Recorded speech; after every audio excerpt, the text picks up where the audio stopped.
to gracious hosts, the distinguished guests, my fellow minister, good evening.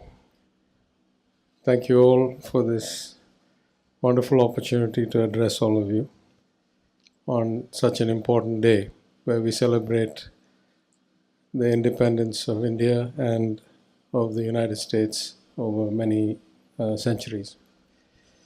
Now that all the official comments have been made, I'm off the hook, so I can just speak a bit personally. That's why I asked to go last.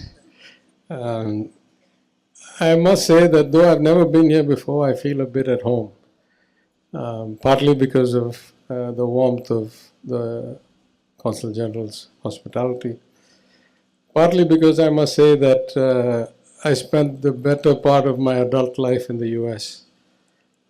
It shaped my thinking, it certainly shaped my career, and gave me many legs up in education and profession, in outcomes. I also have the distinction, I think, of being the only Indian expat in Singapore whose American wife and children were expats in India at the same time. And therefore, I was actually commuting back to my expat family. So, in a lot of ways, I think American. I think in politics, that gives me a special kind of niche, not always for the good. Sometimes I'm too direct. But the efficiency of communication that I learned in the US, where everybody says what they mean and therefore you can take them at face value, is something that has stuck with me my whole life. I was recently in the US after 2.5 years or so. Met some old friends down on Wall Street, had coffee with the former ambassador, Ken Juster, and was reminiscing about my visit to the ambassador's residence in Delhi when David Mulford was the ambassador back in 2006 or 7. And I'm sure, as many of you know, Ambassador Juster is a very wry and funny human being. Every other line, there's some kind of joke in it. So in the middle of all that, he said, you know, Tiaga, that residence is not going to be the same anymore. They're digging up a big hole and going to build additional housing and so forth. It was a bit of a tragedy because, as I was telling him, that was the best lawn I've ever seen in India, was the lawn at the US ambassador's residence. But I suppose all things change. Nothing stays the same. Those of us who get to shape policy, to build relationships across boundaries, we try to make that change for the better.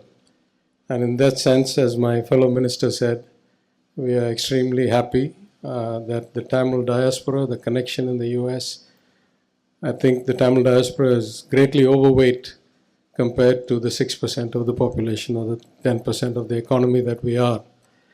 And we expect to keep growing that. So even in my recent visit, maybe 80% of the Indians I met, all the way from the big investment banks to the tech companies, were of Tamil origin, which I think strengthens the relationship. At the end, it's all about people to people, as the distinguished guest from Delhi mentioned. I'll just close by saying that the ties run a little deeper than I had originally realized.